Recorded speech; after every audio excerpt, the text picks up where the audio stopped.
matter are here, just so you know. Appreciate that. What's happening? So 2 big games this weekend. What are you most eager to see? Obviously 2 victories, but what are you looking for from your team? So look, everybody wants to win, and then you want to improve. But it's so early,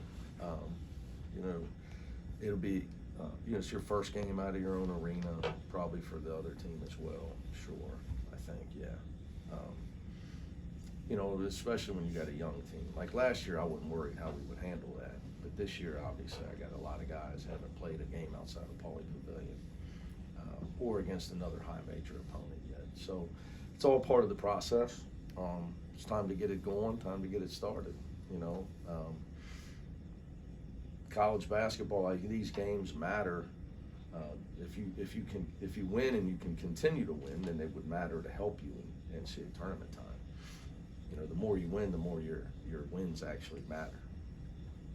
I know that sounds kind of obviously obvious, but if you don't have a good year, a big win or a couple big wins in a non-league wouldn't matter. If you end up having a bad year the rest of the year, you're not gonna make tournament anyway. But this stuff, it's great. I know. Look, you come to UCLA to play against top 25 opponents.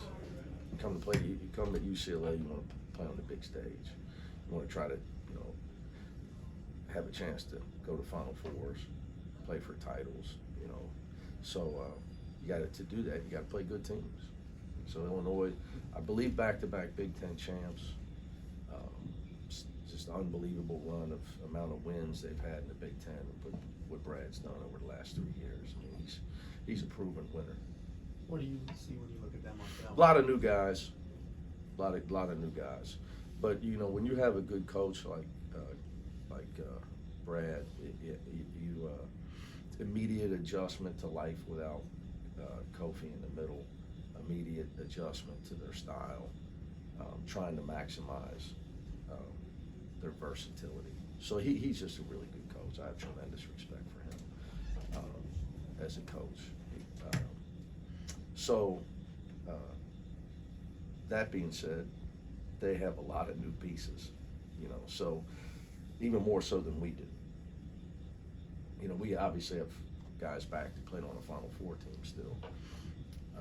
The majority of his guys are gone. So he's trying to piece it together as, his leading scorers and transfers. He's got freshman guards. So, I suspect, well, first of all, this is going to be a tough game. Whenever you play his teams, they play hard. But they're a team that will improve as the year goes on immensely. I think 11 new guys or something crazy like that. Yeah, he's got a lot of new guys. So they'll continue to get better as they adjust, and their guys get adjusted. He figures it out. But these early season games are good. You find out where you're at, compete against a high level team. How much tougher is it to game plan at this point in the season, especially when a team has a bunch of new guys like that? Just for Sacramento State, we had a new coach, and we didn't know what. Right. We're guessing what he did in 2019 when he was a head coach, and David was an assistant for a couple of years. They've played some games already. Right. They played exhibition and 3 home games, so we pretty obvious when it's the days nowadays everything's online, so film wise. But the difference is.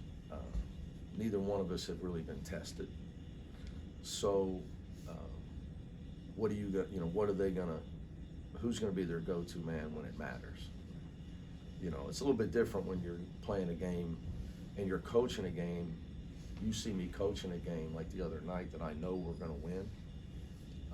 Once I know we're gonna win, I'm almost coaching like it's practice. Because you got to get something out of it. You got to use it as a practice to improve, to get ready for Illinois. And I'm sure Brad's doing the same thing. So, versus when you're going to be in a dogfight, okay, now, what are you going to run offensively instead of practicing things? What are you going to do defensively? Instead of trying to maybe let your guy play the post up one-on-one, are you gonna double? You know, what do you know, you're trying to maybe teach a guy, let a guy learn. So that'll be the unknown. Does your rotation shorten? You know, does his? Dylan Andrews has seemed to make an impact kind of outside of his role so far. He's had, I think, 3 offensive rebounds, a block shot. What have you seen out of him so far through 3 games? I think with Dylan, the biggest adjustment for him is playing point guard. You know, he has to be a point guard to have a future. He's fast and he can score, and he's an unbelievable person, like unbelievable kid. Getting him, it's hard. You know, he's trying to remember to play, and I'm trying to make sure he knows where everybody's supposed to be, so he can find the open man. So it's a lot for him right now. I think at times he's, you know, I probably have him thinking too much, but he's got to become who he wants to become. So with a guy like him, it's almost like a start over, but his talent is, he's got great quickness and he can score and he plays hard. So it's just a learning, you know, how to really be a guy at his position that can make reads and not just rely. See, he could just rely on his speed and his talent his whole life. But, you know, you can go, I jokingly tell players, you know, that's great, that works. You can go back to high school and play there forever. You know, but as the higher up you go, you have to learn the mental part of the game. You have to, you know, you have to grow as a player, especially at that position. It's almost like playing quarterback. So, but he's got a world of talent, and he'll get it all. It's just, you know, it's just a lot comes at you as a freshman point guard. So I'm trying to get him to get his cerebral game up.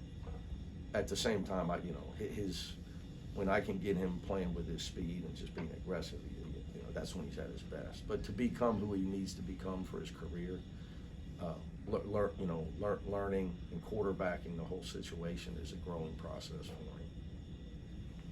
for him. You know, this time of the year, you see teams, you know, get picked off by teams from outside Power 5 conferences. Oh, what yeah. does it Happens all the time. Yeah. And what does it say to your team to, you know, have that focus through the first 3 games and kind of put these games away? Well, look, when you have a really young team and you're redefining roles and you're searching for your score is going to be, the so-called bye games are the danger zone. I've been doing this a long time. You know, when you have veteran guys in the locker room like that we have, that understand that those games, that if you don't come out ready and give a bunch of threes, you can get beat. Also, I have a theory on that. You know, if you have enough talent to where you can get to 70 or 80, it's hard to get beat. You know, you can't get to 60, or you're hanging around 60. I don't care who you play. It's going to be a close game. People can get 60 points in a college game. So, but there's a lot of it going on. It goes on every year. It goes on every year. And nowadays, I think what the biggest difference now is people, you go to try to make, like next year we're going to have a very young team. So you try to make your schedule, be careful who you bring in.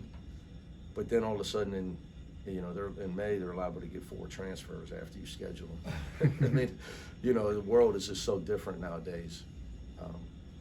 You know, you can try to schedule a certain way based on the team you're going to have, but all of a sudden you could lose 2 guys and the guy you scheduled could get 2 guys. So it's tough. You've held teams to 18.9% on 3. How much of that has been your defense versus? I think combination. I think you know we've been able to play hard enough